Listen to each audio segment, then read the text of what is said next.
retrouve pour un tutoriel sur comment faire une extension avec des capsules sur ongles courts, ongles rongés. Premièrement, l'étape de la préparation de l'ongle naturel est très importante. Si vous souhaitez une vidéo complète sur la préparation de l'ongle naturel, elle est déjà en ligne, donc je vous la mets dans le i juste en haut. Ici, ce sera le même protocole que je vous ai montré dans la vidéo, sauf que si vous savez pratiquer la manucure russe, c'est encore mieux. Donc attention, je conseille fortement de formation pour cette technique car vous travaillez les cuticules à même la peau. Donc vous pouvez vous blesser très facilement. Cela demande une maîtrise, une technique et une connaissance sur les risques d'infection.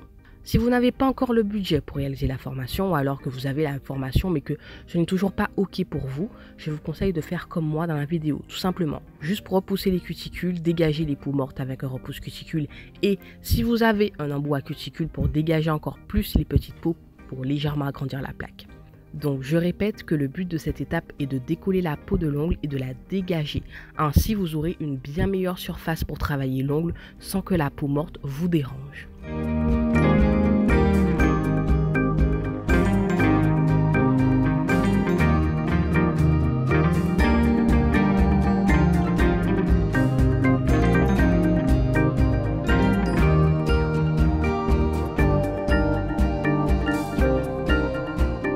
Deuxièmement vient l'étape des capsules. Donc sur des ongles très courts, il faut privilégier les capsules à encoche très courte afin que la capsule n'ait aucun contact avec les cuticules, donc avec votre peau.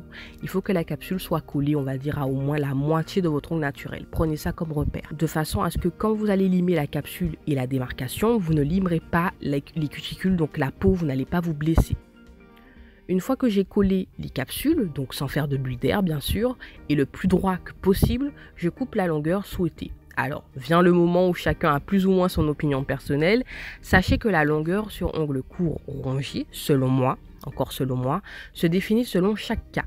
Si la personne a les ongles extrêmement mous, abîmés, vous devez faire une extension égale à la longueur de sa plaque au maximum. Si vous faites moins long, c'est encore mieux, mais il faudra une extension courte dans tous les cas. En revanche, si la personne a les ongles hyper durs, en bonne santé, mais qu'ils sont juste rongés et courts, vous pouvez très bien faire de la longueur. Je ne conseille pas plus long que ce que je réalise dans cette vidéo, mais vous pouvez très bien faire plus de la moitié de sa plaque. Pourquoi je vous donne ces exemples? Tout simplement pour vous montrer que chaque personne est différente et qu'il faut toujours adapter son protocole à chaque cas. Il est donc important d'analyser l'ongle naturel sur lequel vous travaillez pour prendre certaines décisions, que ce soit pour la longueur ou pour d'autres étapes.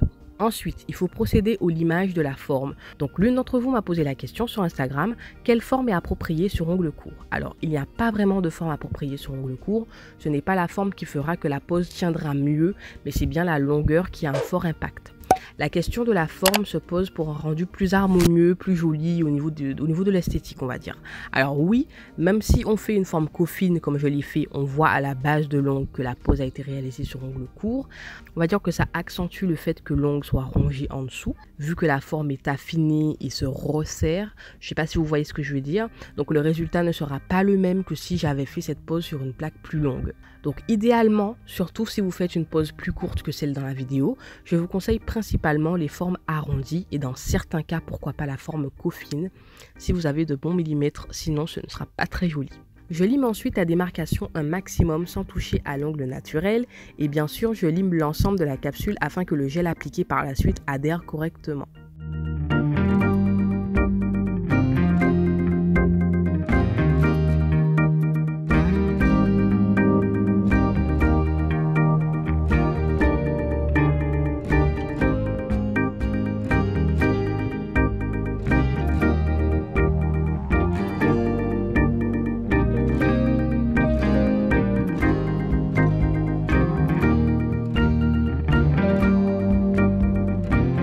Ensuite, j'applique du primer pour favoriser une meilleure tenue de la pose. Donc c'est un produit indispensable pour moi. Pour moi, c'est mieux qu'un gel de base. Mais si vous avez une superbe base qui fait bien son travail, vous pouvez mettre cette base en question. Donc seul ou avec un primer ou un eye prep, selon le protocole de la marque utilisée.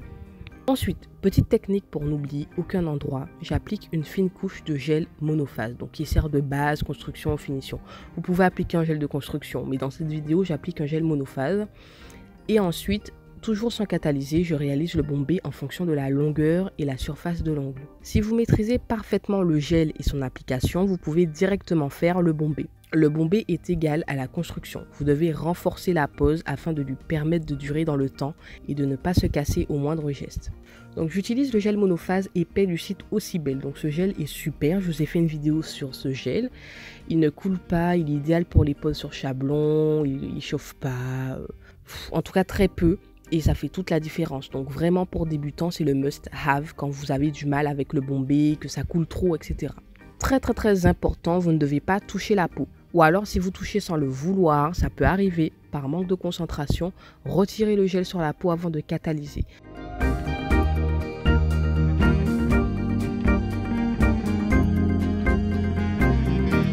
Donc je catalyse le tout pendant 2 minutes et ensuite je dégraisse.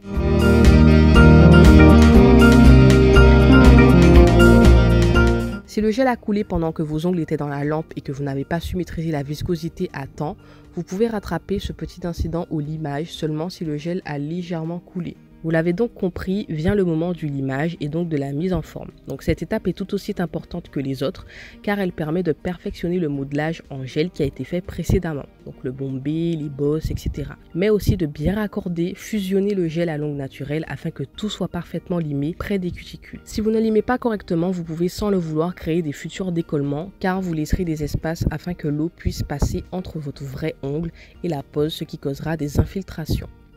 Donc vous devez prendre conscience de cette étape, vous devez impérativement savoir mettre un ongle en forme pour éviter les décollements et aussi les casses. Car si vous limez trop, vous supprimerez le bombé, ce qui retire aussi le renfort.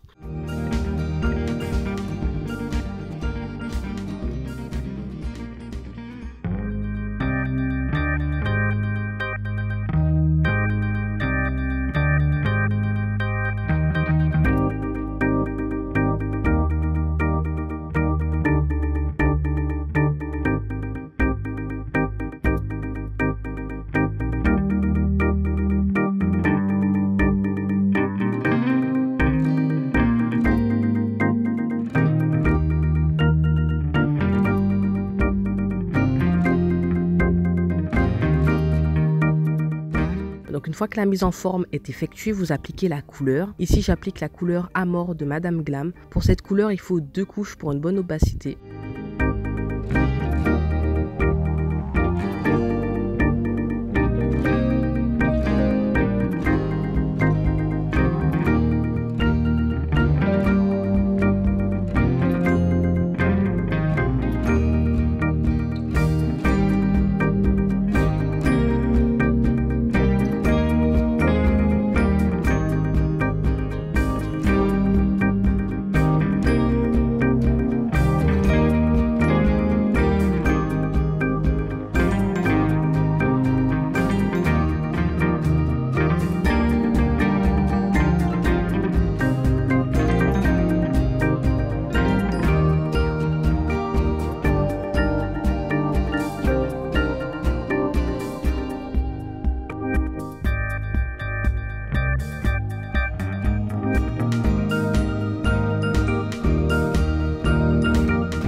Ensuite, j'applique la finition. Donc, vous pouvez appliquer une finition en pot, mais je vous conseille celle en format flacon verni comme sur la vidéo. Et surtout les top coat UV Quick Finish sans résidu gras.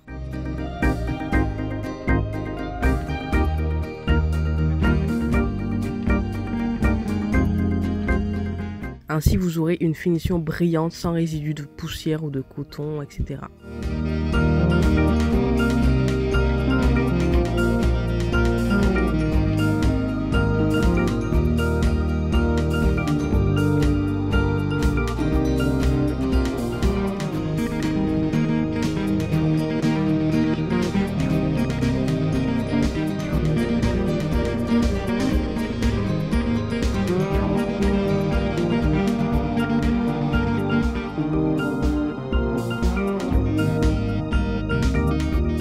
Donc voilà, j'espère que la vidéo aura pu vous aider. Si vous avez des questions, n'hésitez pas dans les commentaires.